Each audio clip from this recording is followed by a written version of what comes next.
welcome to today's edition of Pegasus Test. On today's edition, we're covering Stage 1 of High Desert Brutality 2023, Casarta at the Gates. What was this one? It was a Casarta drill. You always have a Casarta drill at a Brutality match. What did you have to do here?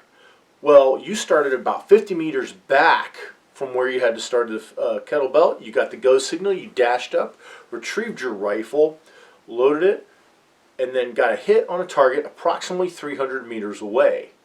And this was a lateral Casarta drill, so you threw the kettlebell to the side in the direction indicated by the RO, and wherever it landed, you took your shot at the target. Standard Casarta drill. You went once across the range and once back, so the kettlebell had been reset for the next shooter. Pretty straightforward stuff.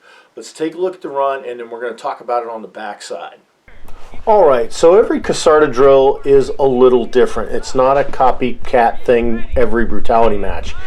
Every time they have one, they tweak it a little bit. This one, you had this dash, which was approximately 50 meters to grab your rifle. Now, you were allowed to have the magazine in your hand when you did this. And you threw the kettlebell laterally. This has been seen before at Cornfield Brutality, Finish Brutality, so not a surprise that we're doing it here at High Desert Brutality.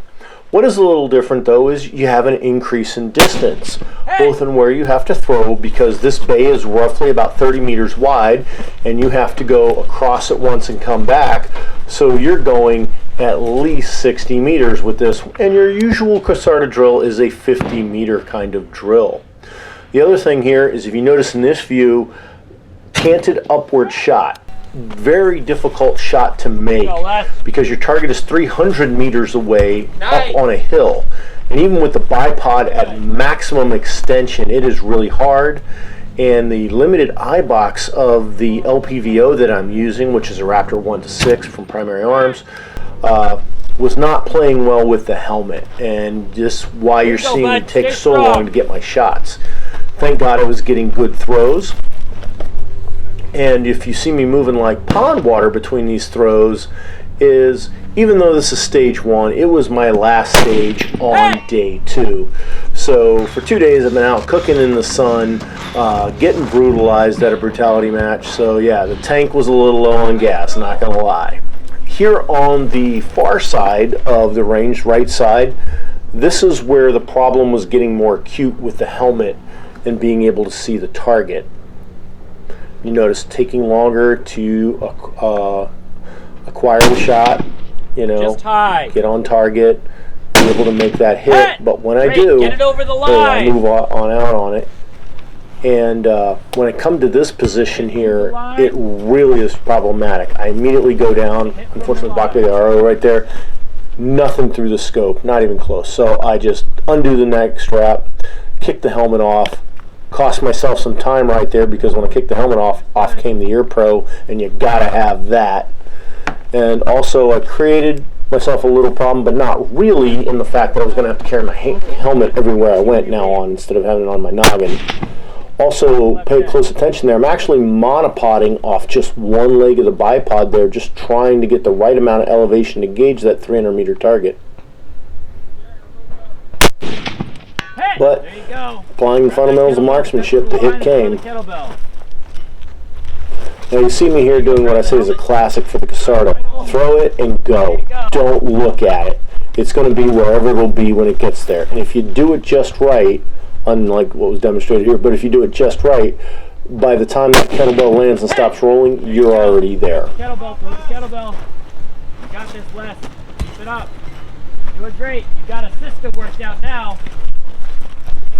Okay, the hits are coming a little bit faster for target acquisition here, and that's because the helmet is off, so I'm not having the eye back problem. As I'm moving towards the left side of the range, the target presentation is getting a little bit better. It's hard to see in this view of the video. It's up there in that burnt section of hill. I'm not going to lie, I just thought this thrown helmet camera hand footage made for an interesting view, so I put it in here in the video. Rifle, get to the line, make a hit from the line. Right now, Les, you got this. You got this. Ended up getting this one in under the buzzer, which was nice. Shooter, you are finished. Only 2 of us on my Awesome job, squad Ty. actually completed before par, and according to the 228.06 RO, with that was about 6 bonuses. standard. I see a clear rifle. All right, so the first thing about this Casarda drill is it was removed from the match. And the reason that was done is several competitors were so gassed they couldn't even attempt it, and the ROs were getting tired doing it, and the leadership of Brutality, Carl and Russ, decided that they would make that a bonus stage. The top 5 placers on the stage got free entries for the next Brutality match. I completed it, so I'm kind of bummed it came out. It really would have helped my score overall, but you know, that's a match director's decision, and I totally respect it. It was a fun Casarda drill, and it just by adding little bits, it really upped the challenge of it. That 50-meter dash, we've seen that at Woodland Brutality. You know, the back and forth, we've seen that, as I mentioned, at Cornfield and Finish Brutality. The extra distance, that's kind of a first there. That uphill shot that you had to make, definitely a first there. All those factors combined made this a very, very challenging Casarda drill. And you know what? When I got done and figuring out how few seconds I had left before par, I can see why the RO said that only 2 guys on our squad making it was about average for the other squad. I can see why. It was a more challenging Casarda drill than normal, and very deceptive because it sure didn't seem like that when you walked up to the stage. We hope you're enjoying this coverage of High Desert Brutality 2023. Please comment, like, and subscribe, and tune in tomorrow for Stage 2.